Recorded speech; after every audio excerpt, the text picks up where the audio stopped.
बिस्मिल्लाहिर्रहमानिर्रहीम अस्सलाम वालेकुम। Welcome to our YouTube channel. दोस्तों, क्या हाल चाल है आपका? आई होप आप सब खैरियत से होंगे। इस वीडियो में हम बात करने वाले हैं CS 101 introduction to computing lecture 51 to 55।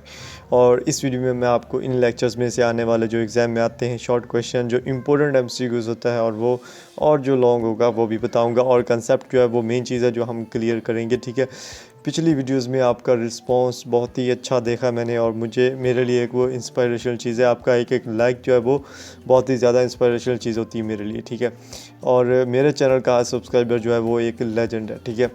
तो यहाँ पे जो है हमारे पास मॉड्यूल 51, ठीक है। आपने करना क्या, यहाँ पे मैं आपको एक चीज़ बता दूँ कि पिछली वीडियोस में एक क्वेश्चन आया था कि सर आप जो है ना वो लॉन्ग क्वेश्चन भी बताएं। तो मैं आपको बता देना चाहता हूँ, वर्चुअल यूनिवर्सिटी एक ऐसी यूनिवर्सिटी, उसमें अगर आपको लॉन्ग भी आता है ना, वो भी 5 लाइन से ज़्यादा नहीं होता, ठीक है।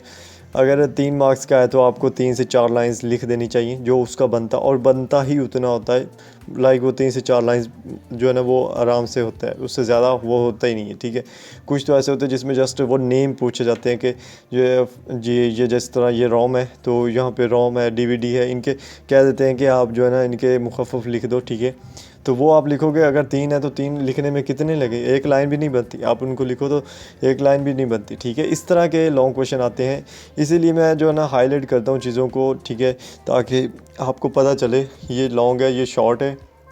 और इम्पोर्टेंट MCQs जो मैं हर बार बताता हूँ, क्योंकि MCQs पता है आपको कि सबसे ज़्यादा जो है ना लोग MCQs पे कंसिडर करते हैं, ठीक है। इसलिए मैं MCQs ज़्यादा बताता हूँ, और MCQs ही ज़्यादा आते हैं पेपर में। और जिससे अगर 100 मार्क्स का है तो उसमें से 50% जो है ना 50 मार्क्स MCQs के ही होते हैं, ठीक है। तो वैसे 80 मार्क्स का होता है, ठीक है। तो हम वीडियो स्टार्ट करते हैं। हमारा जो है प्रोसेस ऑफ बूटिंग, ठीक है। बूटिंग क्या है या बूट स्ट्रैपिंग क्या है? जब भी आप कंप्यूटर को ऑन करते हो, ठीक है, वो जो ऑन करने के लिए जो एक टाइम दरकार है, ठीक है, जो ऑन करने का वो एक प्रोसेस है, वो क्या है? वो है बूटिंग, ठीक है। ये हो गया बूटिंग। इसको मैं ना आपको बता देना चाहूँगा कि ये एक इम्पोर्टेंट MCQs है जो कि बार बार एग्ज़ाम में आया। अच्छा, तो बूटिंग का एक मेन प्रोसेस सुन ले आप, ठीक है। बूटिंग क्या करता है कि ये जो ऑपरेटिंग सिस्टम होता है ना, कंप्यूटर को ऑपरेट करने का जो सिस्टम होता है, उसको ट्रांसफ़र कर देता है मास स्टोरेज से मेन मेमोरी की तरफ। अब मास स्टोरेज और मेन मेमोरी में डिफरेंस क्या है? मास स्टोरेज ऐसी चीज़ है जिसमें जो है ना वो चीज़ें परमानेंटली स्टोर होती हैं, ठीक है। चाहे कंप्यूटर ऑफ हो चाहे ऑन हो, उसमें जो चीज़ स्टोर है वो स्टोर ही रहेगी, ठीक है। मेन मेमोरी क्या होती है? मेन मेमोरी होती है जो, जैसे कि अब मैं ये चीज़ें ओपन किए हुए हूँ, ठीक है। जब कंप्यूटर ऑफ हो जाएगा ये क्या हो जाएगी? डिसअपियर हो जाएगी। जब ऑन होगी ये नहीं होगी। तो ये क्या है? ये मेमोरी का लॉस हो जाता है, ठीक है। ये तभी होती है जब कंप्यूटर ऑन होता है, ठीक है। तो इसको हम मेन मेमोरी बोलते हैं। मेन मेमोरी जो बेसिकली चीज़ें होती है ना, वो वॉलेटाइल टेक्नोलॉजी से बनी होती है, ठीक है। मतलब कि जब ऑन है तो ऑन है इसमें, जब कंप्यूटर ऑफ हुआ तो इसका जो सारा डाटा ना वो क्या हो जाता है? वो लॉस हो जाता है, ठीक है। ये चीज़ है इसमें। उसके बाद हमारे पास है रैम, ठीक है। यहाँ पे आपको एक चीज़ सामने आएगी कि we need a program to be present in main memory when the computer is first turned down. तो हमें एक प्रोग्राम की ज़रूरत है, ठीक है। अब जो वॉलेटाइल टेक्नोलॉजीज़ हैं, जो मेन मेमोरी है उसकी जो मेमोरी है वो तो लॉस हो जाती है जब PC ऑफ हो, ठीक है। अब हर बार वो लॉस होगी, उसको दोबारा से जब ऑन हो, और वैसे ही ये चीज़ें मैं दोबारा से ओपन करूं, तो उसके लिए एक मेमोरी की ज़रूरत है, ठीक है। एक सॉफ्टवेयर की, एक प्रोग्राम की ज़रूरत है। और वो जो प्रोग्राम है उसको हम क्या बोलते हैं? रीड ओनली मेमोरी बोलते हैं, जिसको हम रैम भी बोलते हैं, ठीक है। तो इसका एक तो मुखफ़फ़ आपने याद करना है MCQs के लिए, ठीक है। उसके बाद इसकी डेफिनेशन आपने याद कर लेनी, ठीक है। यहाँ पे आप देख सकते हैं, small portion of a computer main memory where the CPU expects to find initial program is constructed from special non-volatile memory cells। अब इसका मतलब क्या बनता है कि जो रीड ओनली मेमोरी है, जब भी कंप्यूटर ऑन होता है तो उसको ऑन करने के लिए जो एक इनिशियल प्रोग्राम की ज़रूरत होती है, वो किस में मौजूद होता है? वो रीड ओनली मेमोरी में मौजूद होता है। और ये नॉन वॉलेटाइल मेमोरी सेल्स से मिलके बना होता है, यानी कि अगर कंप्यूटर ऑफ भी हो जाए, जो इसमें डाटा है वो कभी ख़त्म नहीं होगा, ठीक है, जब बंदा खुद ना डिलीट करे, ठीक है। ये डिफरेंस है दोनों में। उसके बाद है बूट लोडर। जनरल पर्पस जो कंप्यूटर होते हैं उनको हम बूट लोडर बोलते हैं। बूट लोडर असल में है क्या चीज़? बूट लोडर असल में ना मशीन जो रैम है, मशीन्स की जो रोम होती है, सॉरी, उसमें चीज़ों को प्रोग्राम मतलब परमानेंट उसको स्टोर किया जाता है, ठीक है। और ये जो होता है, ये जब मशीन ऑन होती है ना, तो जब जो वो प्रोग्राम एग्जीक्यूट होता है, जब मशीन होती है तो उसको एग्जीक्यूट करवाने के लिए ये इस्तेमाल होता है बूट लोडर। ये बेसिकली क्या है, एक प्रोग्राम है, ठीक है। समझ आ गई होगी आपको, आई होप कि नेम से ज़ाहिर हो रहा है बूट लोडर। मतलब बूटिंग हमने देखा कि जब कंप्यूटर ऑन होता है उसको बूटिंग बोलते हैं या बूट स्ट्रैप बोलते हैं, ठीक है। और ये लोडर क्या है, ये उसको एग्जीक्यूट करवाता है और ये रोम में मौजूद होता है, जो कि क्या है, हमारी रीड ओनली मेमोरी, ठीक है। तो ये डेफिनेशन आपने इसकी याद करनी है, ठीक है। रीड ओनली मेमोरी का कंसेप्ट भी हो गया, बूटिंग वाला एमसीक्यूज भी हो गया इसमें, ठीक है। उसके बाद है यहाँ पे एक चीज़ आपको नज़र आएगी, while it is possible to update operating system and boot loader. अच्छा ना, मैं हाईलाइट करने के लिए अब ये ब्लू यूज़ कर रहा हूँ, जो कि बहुत ही ज़्यादा लेस इंपॉर्टेंट चीज़ है उसको हाईलाइट करने के लिए, ठीक है। While it is possible to update operating system boot loader stored in ROM often called as a firmware update, ठीक है। जो ऑपरेटिंग सिस्टम है उसको अपडेट करने के लिए, यानी जब ऑन हो और हर चीज़ स्क्रीन पर वैसे मौजूद हो, यानी माई कंप्यूटर रेसल जो साइकिल पिन होती है वो, और इस तरह से जो भी सॉफ्टवेयर आपने इंस्टॉल किया वो कंप्यूटर पे ऑलरेडी मौजूद हो, ठीक है। उसके लिए बूट जो लोडर उसको स्टोर किया था रोम में, और इसी चीज़ को जो है ना वो क्या बोलते हैं, फर्मवेयर अपडेट बोलते हैं, ठीक है। तो नेम से भी ज़ाहिर हो रहा है वैसे फर्मवेयर अपडेट, कि फर्मवेयर क्या है, आपका पीसी है और उसको अपडेट किया जा रहा है, ठीक है।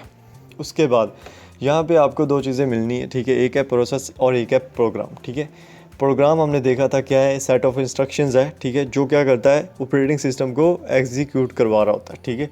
यहाँ पे डेफिनेशन थोड़ी सी मुश्किल लिखी हुई, ये पहली लाइन में लिखी हुई, ठीक है, इतना तक, ठीक है।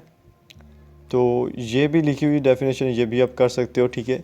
Concept of modern operating system, यानी मॉडर्न जो भी ऑपरेटिंग सिस्टम जिस चीज़ पे चल रहा है ना, जो सेट ऑफ इंस्ट्रक्शन है उसको प्रोग्राम बोलते हैं, ठीक है। जो प्रोसेस है वो क्या है, जो उस प्रोग्राम को एग्जीक्यूट करवा रहा है। The activity of executing the program under the control of operating system is known as a process. दोनों चीज़ों को आपने क्या करना है, याद करना है, ठीक है। और उसके बाद इसमें आपने कुछ नहीं याद करना, ठीक है।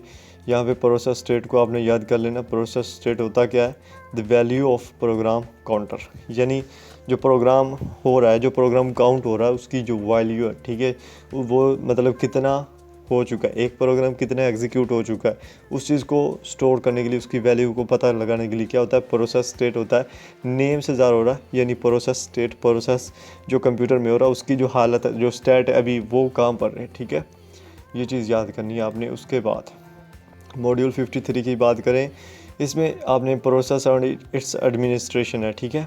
हमने पिछले मॉड्यूल में देखा है, प्रोसेस की डेफिनेशन देखी है कि वो क्या करता है, प्रोसेस जो भी कंप्यूटर में हो रहा है, ठीक है, activity of executing a program under the control of operating system is called process. और इसमें हम अगर देखें यहाँ पे ना, आपको प्रोसेस टेबल की नज़र आएगा। नेम से ज़ाहिर हो रहा है क्या है, the scheduler maintains a block of information in main memory called the process table. जो शेड्यूलर, नेम से शेड्यूलर क्या होता है, यहाँ पे शेड्यूलर पहले मैं आपको बता देता हूँ। शेड्यूलर जो होता है वो क्या है कि वो रिकॉर्ड करता है, यानी कंप्यूटर में जो भी सिस्टम हो रहा है वो शेड्यूल करता है।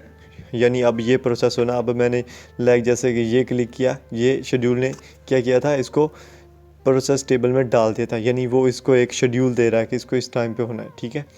तो ये चीज़ है, ये होता है शेड्यूलर। यहाँ पे शेड्यूलर की जो डेफिनेशन है वो भी आप कर लेना। The execution of process are handled by the dispatcher and the scheduler and operating system kernel, ठीक है। उसके बाद the scheduler maintain a record of process present in the computer system, introduce a new process to this pool and removes completed process from the pool, ठीक है।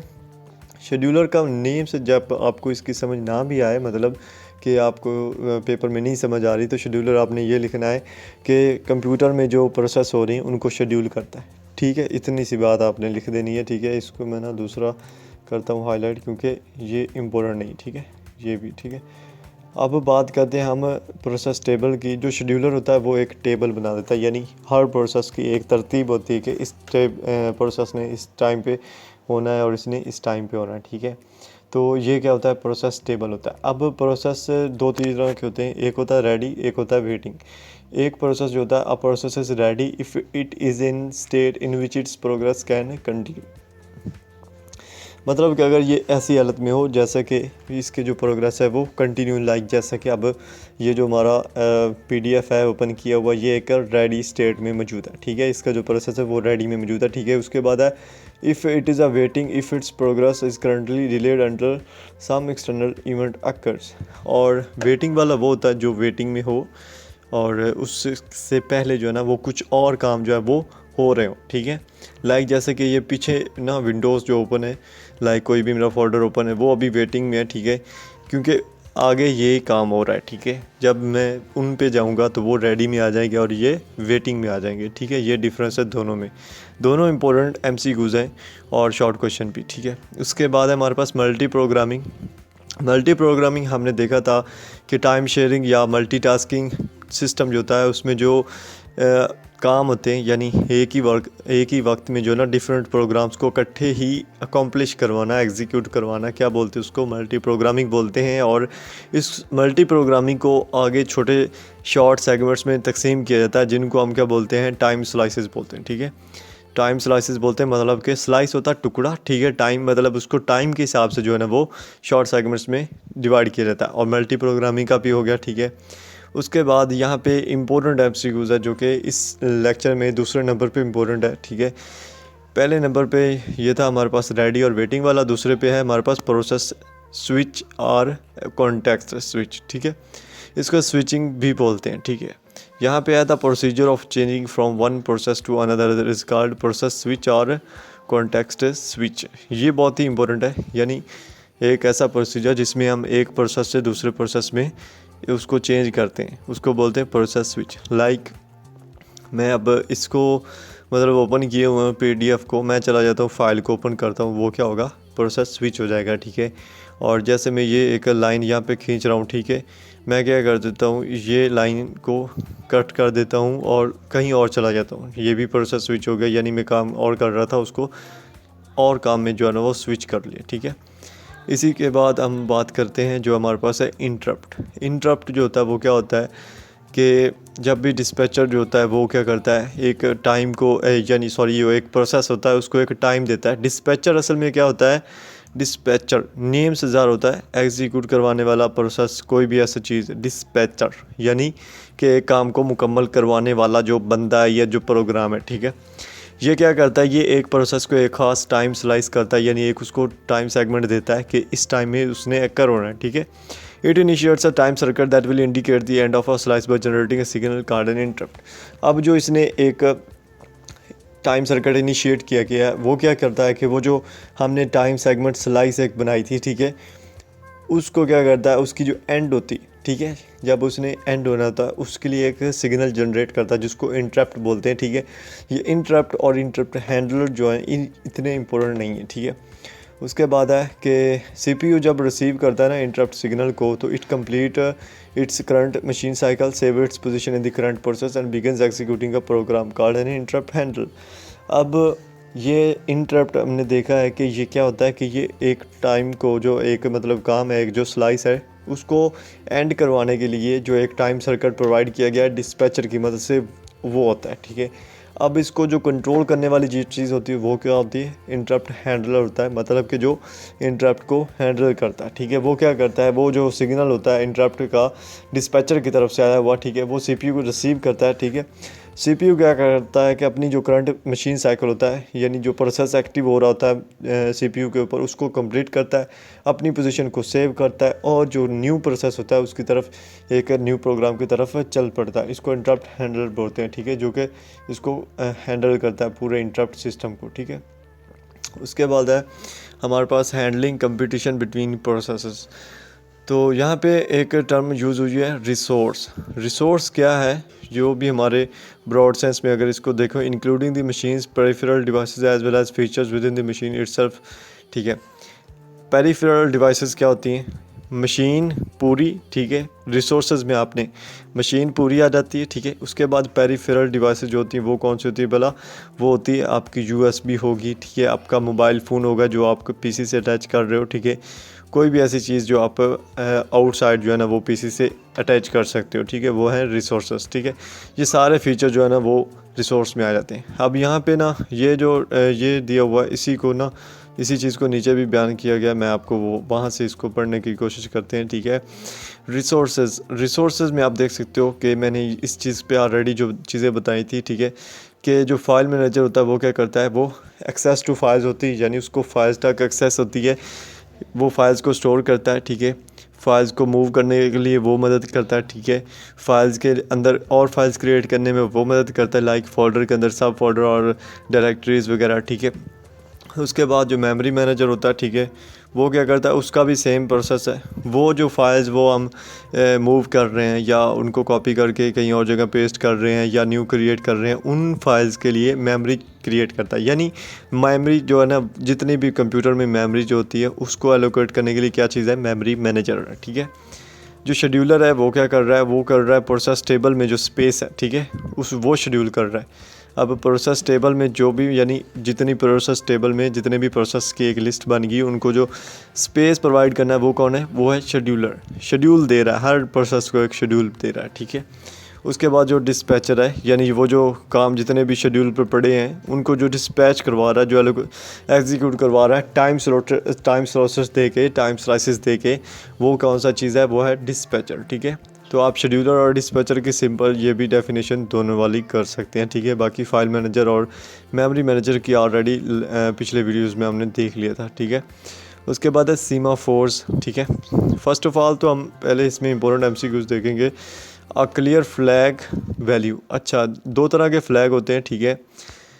एक होता है कि अगर आपका जो है ना वो क्या कहते हैं क्लियर फ्लैग हो तो वैल्यू ज़ीरो होती है, ठीक है। आपने बस यहाँ पे वैल्यू याद रखनी है कि जो क्लियर फ्लैग है उसकी वैल्यू कितनी होती है और जो वैल्यू सेट फ्लैग होता है उसकी वैल्यू कितनी होती है, ठीक है।